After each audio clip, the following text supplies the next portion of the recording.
Sri Sai Satcharita, Chapter 32.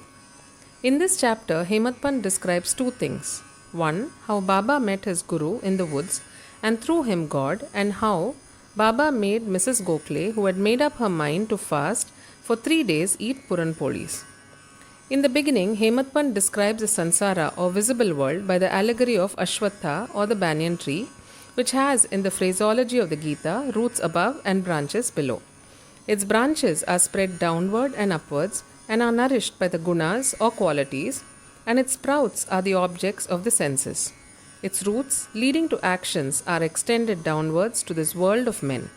Its form cannot be known in this world, nor its end, its beginning, nor its support. After cutting this Ashwatha tree of strong roots with the sharp weapon of non-attachment, one should seek the path beyond treading, which there is no return. For traversing this path, the help of a good guide or guru is absolutely necessary. However learned a man may be, or however deep his study of Veda and Vedanta, that is sacred literature, may be, he cannot reach his destination safely. If the guide be there to help him and show him the right way, he would avoid the pitfalls, and the wild beasts on the journey move aside. Baba's experience in this matter, through the story which he gave out himself, is really wonderful, which when attended to will give you faith, devotion and salvation. Once 4 of us were studying religious scriptures and other books, and being thus enlightened, we began to discuss the nature of Brahma.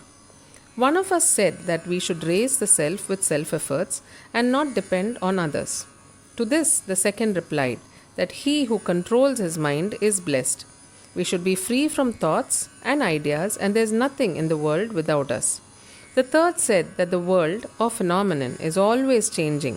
The formless is eternal. So, we should discriminate between the unreal and the real.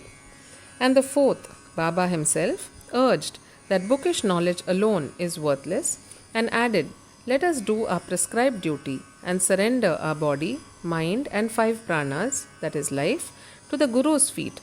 Guru is God, all-pervading. To get this conviction, strong, unbounded faith is necessary. While discussing in this way, we 4 learned men began to ramble through the woods in quest of God. The 3 wanted to make the quest with their free and unaided intellect. On the way, a Vanjari, that is a man who trades in certain things such as grain, etc., by carrying them on bullock, met us and asked us, "It is hot now. Where and how far are you going?" "In the woods," we replied. He inquired, "On what quest are you bound?" We gave him an ambiguous reply and evasive reply too. On seeing us rambling aimlessly, he was moved and said, "Without knowing the woods fully, you should not wander at random. If you want to walk through the forests and jungles, you should take a guide with you. Why do you exert yourselves unnecessarily during this hot noon sun? You may not give out to me your secret of the quest, and still you can sit down, eat bread, drink water, take rest, and then go. Be always patient at heart."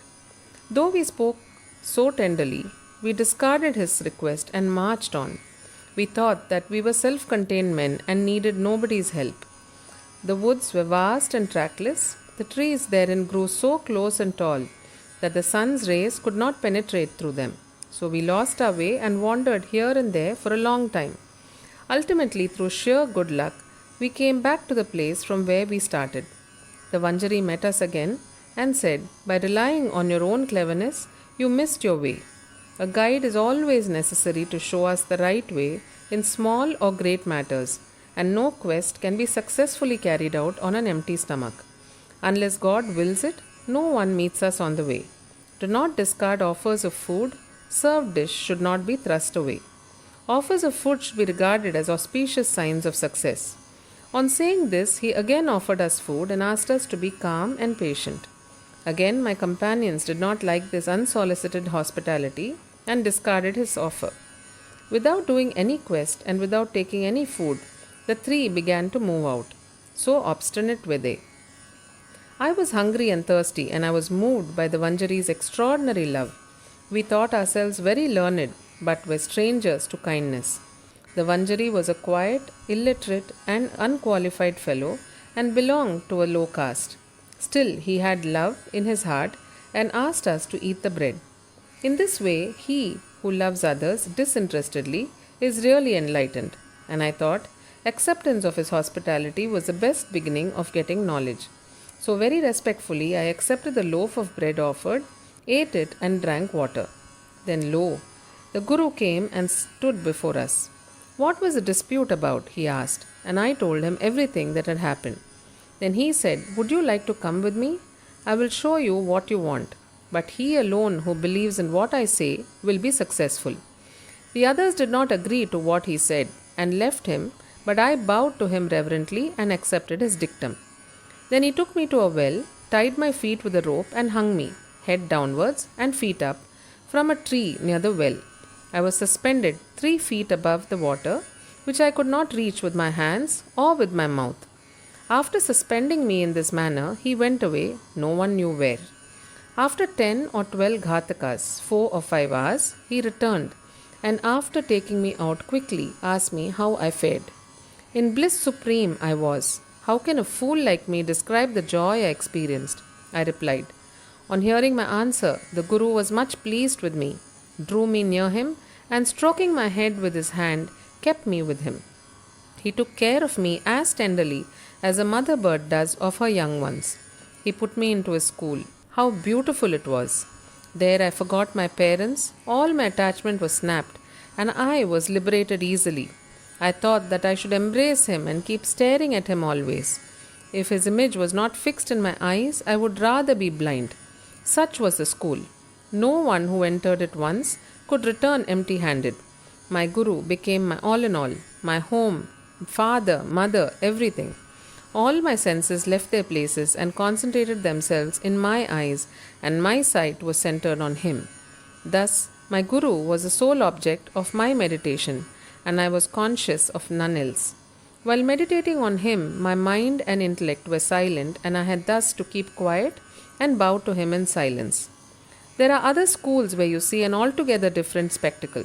The disciples go there to seek knowledge and spend their money, time, and labor, but ultimately they don't gain much. The Guru there boasts of his secret knowledge and his straightforwardness. He makes a show of his sacredness and holiness. He speaks a lot and sings his own glory, but his own words do not touch the disciples' heart and they are not convinced. So far as self-realization is concerned, he has not reached that. How can such schools be of any use to the disciples, and how can they be benefited? The master or Guru mentioned above was of a different type. By his grace, realization flashed upon me of itself, without effort or study.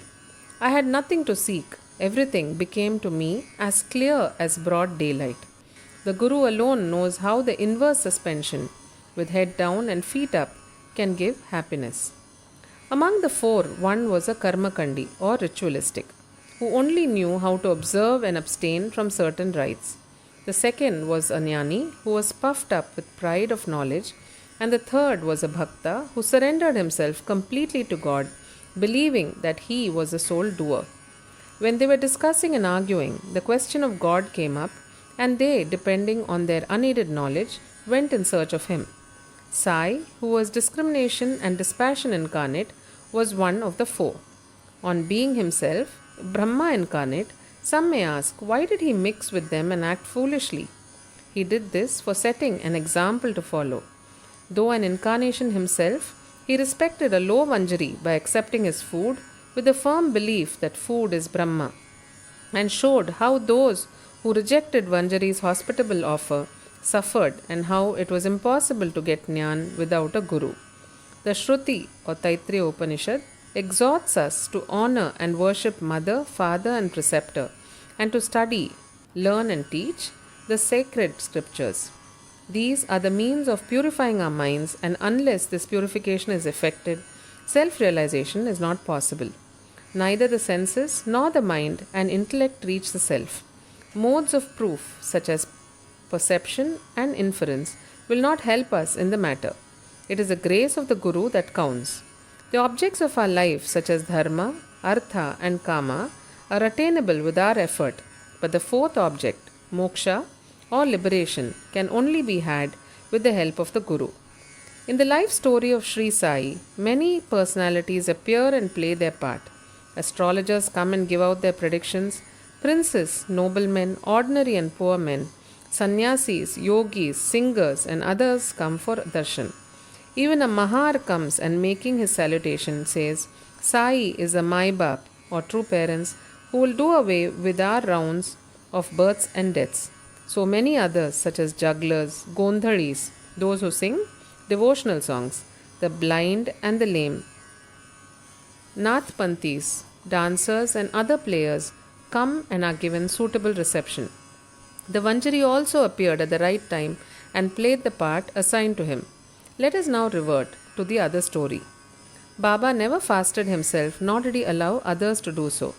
The mind of the person who fasts is never at ease, then how could he attain his paramartha or goal of life? God is not attained on an empty stomach. First, the soul has to be appeased. If there be no food in the stomach and nutrition, with what eyes should we see God? With what tongue should we describe His greatness? And with what ears should we hear the same? In short, when all our organs get their proper nutrition and are sound, we can practice devotion and other sadhanas to attain God. Therefore, neither fasting nor overeating is good. Moderation in diet is really wholesome both to body and mind. One Mrs. Gokhale came to Shirdi with an introductory letter from Mrs. Kashibai Kanetkar, a devotee of Baba, to Dada Kelkar. She came to Baba with a determination to sit at Baba's feet and observe a 3 days fast. The previous day, Baba said to Dada Kelkar that he would not allow his children to starve during the Shimga, that is, holy holidays, and that if they had to starve, why was he there? Next day, when the woman went to Dada Kelkar and sat at Baba's feet, Baba at once said to her, Where is the necessity of fasting? Go to Dada Bhatt's house, prepare the dish of Puran Polis, wheat rotis with jaggery and gram flour. Feed his children and yourself too. Shimga holidays were on. Mrs. Kelkar was then going through her menses, and there was nobody to cook in Dada Bhatt's house. So Baba's advice was very timely. Then Mrs. Gokhale had to go to Dada Bhatt's house and prepare the dish as directed. She cooked that day, fed herself and others. What a good story and how beautiful its import. Baba gave a story of his boyhood as follows. When I was a youngster, I was in search of bread and went to Beed.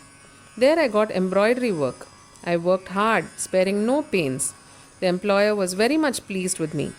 3 other boys worked before me. The first got rupees 50, the second rupees 100, the third rupees 150, and I was given twice the total of this amount, that is rupees 600. After seeing my cleverness, the employer loved me, praised me, and honored me with a full dress, a turban for the head and a shela for the body, etc. I kept this dress intact without using it. I thought that what a man might give does not last long and it is always imperfect, but what my Sarkar or God gives lasts to the end of time. No other gift from any man can be compared to his. My Sarkar says, Take, take, but everybody comes to me and says, Give, give. Nobody attends carefully to the meaning of what I say. My Sarkar's treasury or spiritual wealth is full, it is overflowing. I say, dig out and take away this wealth in cartloads. The blessed son of a true mother should fill himself with this wealth. The skill of my fakir, the leela of my lord, and the aptitude of my Sarkar is quite unique. What about me? Body or earth will mix with earth, breath with air. This time won't come again. No matter where I go or where I sit, Maya always troubles me much.